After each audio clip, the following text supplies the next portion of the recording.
Droppin Deuces here on the Drop Culture Podcast. This is going to be our second Deuce. That's Deuces. That's Deuce if we release them in the order of recording. Deuce. This is Phantasm 2, Drop Culture Podcast, Droppin Deuces. I'm Tyson here. I'm with to my right, I got Brock. Hello. And to his right, we got Dan. Absolutely. And we have picked some good deuces. Some doozy deuces. Some epic deuces Right, for these so- shows. So our first one was Texas Chainsaw Massacre. Right. Deuce. So we're going to go through a few movies here, and we're going to be doing the sequels. First one was Texas Chainsaw Massacre 2, 1986. A passion project. Oh, I love that For movie. I us, still really like yeah. that one. That was a great movie. We had maybe a great time. maybe a little better than this movie by like a lot. Yeah, in contrast to It's this not one, blasphemy because it really it is better. Yeah, it is yeah. better. I mean, I like the Phantasm series, but Phantasm 2 is another one in my formative years of watching movies was really awesome, and I'm glad we picked this one because again, Phantasm, if you've ever watched it before, is a very, very strange movie. Completely from beginning. I remember my father liked Phantasm, and he kind of introduced me to it because one of the coolest characters in the whole the whole movie was the car. Yeah, Himikuda. That's the reason why I want one of those cars. Yeah, absolutely. Is because of the Phantasm movies. I don't know if that's the fact for me. That's me. But it is a badass car. Yeah, it's a character in all of the movies. And if you've seen one can stand alone, and you don't really need part 2 or part 6. You know, they're Phantasm Ravager 4, right now. I think, right? Five. Yeah, Phantasm Ravager just came out last year. Not a bad movie. Didn't have a lot of production into it. 4 wasn't too great, and then 3, Lord of the Dead. Yeah.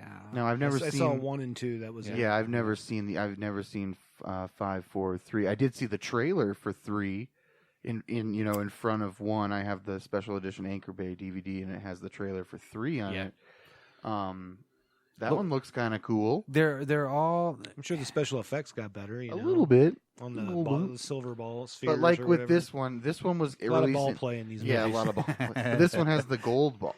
The Rambo ball. The gold one, yeah. They called it the Rambo ball. Yeah. This one is in '88, and it's almost as if the studio was like, I know it took a long time in between, but they're like, let's make an action movie. We need more action in this one. Well, this is the biggest budgeted movie out of all of them. Oh, it is. It was a $3 million budget, and it made 7.3 domestically. So it doubled its money. You know. Did pretty good. Well, the first one was even more successful because it was made for $300,000. Yeah. So, and the first one, a little background there, it got like a cult status kind of later. If you watch it, you could probably see why it's one of those late 70s kind of, I don't know, horror movie, but it does have the sci-fi tinge to it, which I really like. I really like that. The original cut of the first one was like 3 hours long. Really? It was a very, very long movie. So many different scenes in it. Written, directed, edited by the same guy. Don Coscarelli. Shot by the same guy. Don Coscarelli he's a legendary filmmaker that hasn't really made a lot of legendary movies except for one.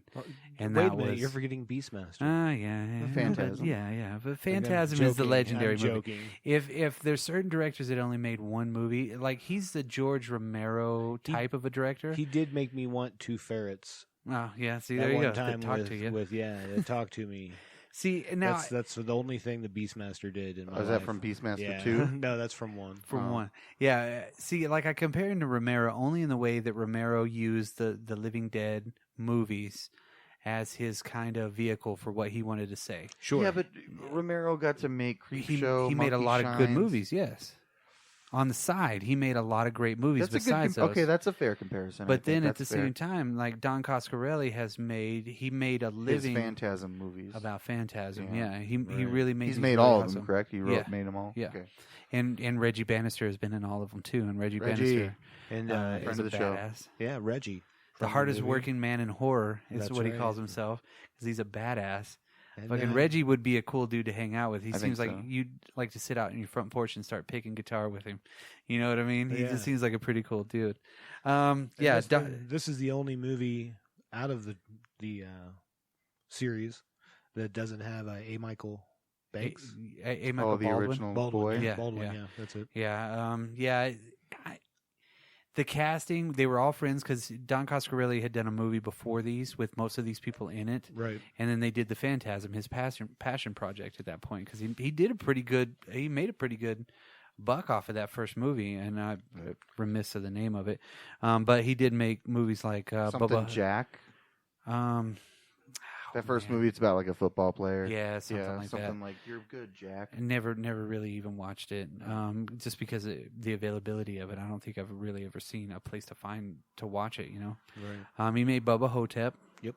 Which pretty awesome. That's kind of a cult film as well. Yes. Yeah, Bruce Campbell, and you got Bruce Campbell. I mean, come on. It's not Danny Glover. It's that other older black man. He was in The Stand. Oh yeah, I know who you're talking about. Otis Mitchell, I think, or Otis something. Remiss. But it's cool, and there's like a mummy in it, and he plays Elvis. Yeah, he's Elvis in a rest home. Yep. And then John Dies at the End, which John Dies at the End is probably going to be another one of those cult movies that people will find later on, even though it's been out for a while. It is a very unusual movie. It's got Paul Giamatti in it, and a lot of people that.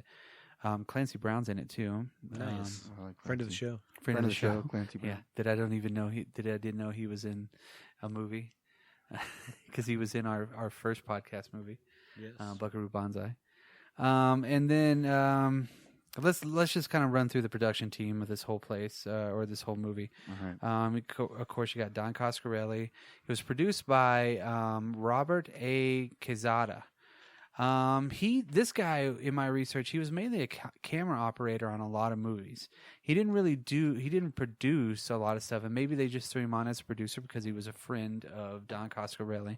And Don Coscarelli has really worked with a lot of his friends throughout the years, which is really cool. I mean, he's been really cool with that. He even wrote this one too. Don Coscarelli did. The music is by a guy named Fred Myro.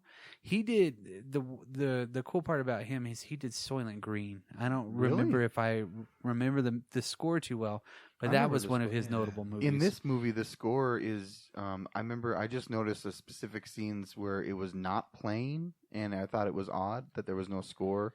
This one that comes to my head right away is when. Mike, right, the main character, jumps into the car after going after the blonde chick towards the end. He jumps into the black car. So the passenger seat must have been laid down. Yeah. He jumps in. He does. Yeah. He jumps in and then slides over and then drives forward, and the camera lingers. And I'm like, why is there no score right now? Well, and it's a silent score pretty much. You really do. It's not used memorable. Sparingly, it's not memorable. But the last song at the end is pretty cool though when the credits start rolling. And another fun fact about him is he was born on the same day that I was, July the 16th, which is pretty cool. Dun, dun, dun. And then another guy, Christopher Stone, he did a lot of music for TV shows and movies like Swamp Thing, Tailspin, Walker Texas Ranger, Space Ace, Dragon's Lair video games. Did I hear Tailspin? Tailspin, yeah. A memorable intro. Which was awesome. The cinematography was done by a man named Darren Okada. He did Captain Ron, Halloween H2O, Mean Girls, which is a cult movie too. Yeah, Mean Girls is awesome. So he's been around for a while. He's been doing a lot of stuff. It was edited by Peter Teschner. He did Bride of the Reanimator, Puppet Master 2, Private Parts, Charlie's Angels, a new one. Dodgeball, the one from 2000. Yeah, Semi-Pro, Land of the Lost. So I mean, he's Land of the Lost. He's been around for a while. Yeah, he's been doing a lot of stuff. This is a Universal picture too, so which kind of fits into the Universal. This is the only one, right? That was or the first one. I'm sorry, that was a Universal picture. Yes, yeah. This is again with that budget of $3 million, and they made 7.3 out of it. I caught this movie the first time. The box office, though. Yeah. So that they more than doubled their budget. Yeah, that's U.S. and worldwide. Was the same number. Yeah. I believe so on this one. Yeah. I was surprised to see. Well, I caught this movie the first time on VHS. I mean, just because, again, being in the video store, you see another Phantasm movie, you're like, oh my God, this is cool. Well, and since my dad was into it, he was like, oh, we need to watch this Phantasm too. I could never find this one. I had to special order it when we were able to, so I actually saw it for the first time, I don't know, 10, 15 years ago, 10 years, 16, you know what I mean? 10 or 15 years ago, and this one was always harder to find for me. Yeah, this was definitely one that I found in a video store, and latched on to, watched it a few times. You know, just because you're like, this one and the first one. Yeah. And the then, first one after you would that, watch, I just didn't care. Yeah. I was like, First one, just walk away.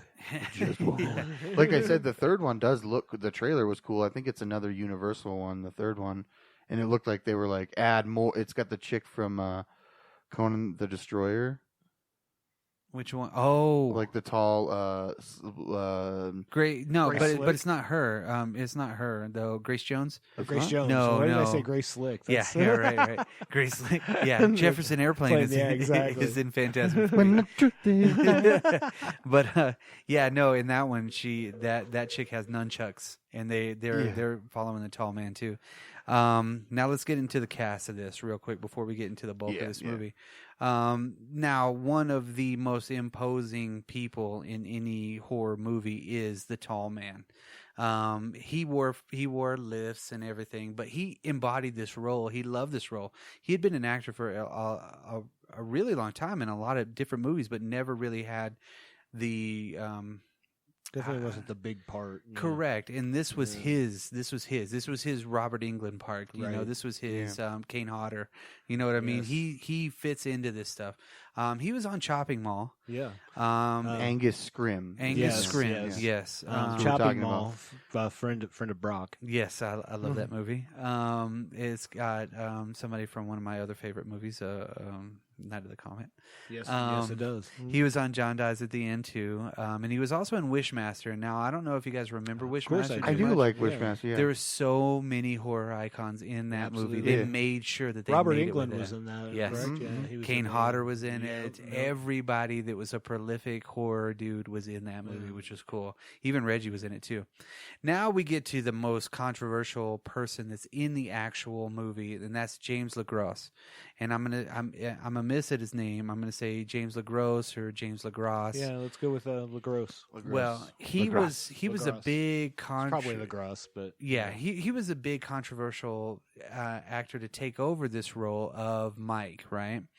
Because Mike in the first one was A. Michael Baldwin, correct. And that kid loved the movie, but so much time had passed in between, and for some reason they made him try out for his own part, audition for his own part. They already had somebody in mind. Yeah. And it was obviously this guy. The studio? Yes, Universal was very involved in this portion. So not Don. So basically, no, Don actually wanted them both to reprise their roles, and they said no. So they came to an agreement that they would try out for their own roles, and one of them would get to stay. Yep. And it happened to be Reggie. And they knew Reggie was going to be in it. They didn't want A. Michael Baldwin. And A. Michael Baldwin is talking. He's talking some shit about this movie, saying this is the Phantasm that shall not be named.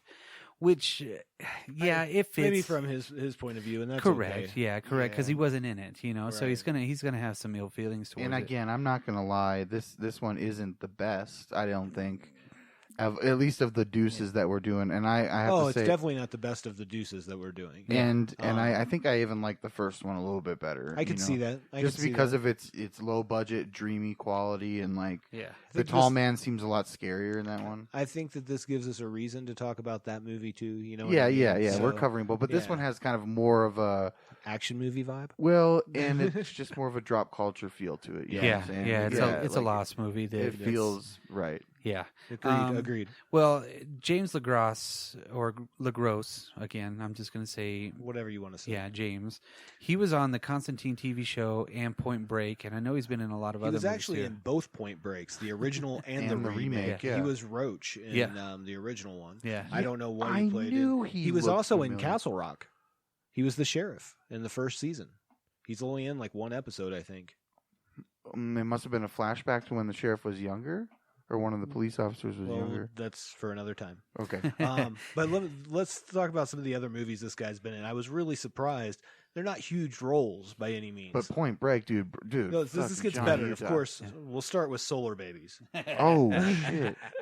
Near Dark. Near Dark was a great movie. Batteries Not Included. Oh, what? Drugstore Cowboy. Born on the 4th of July. Yeah. Tom Cruise. The Rapture, which I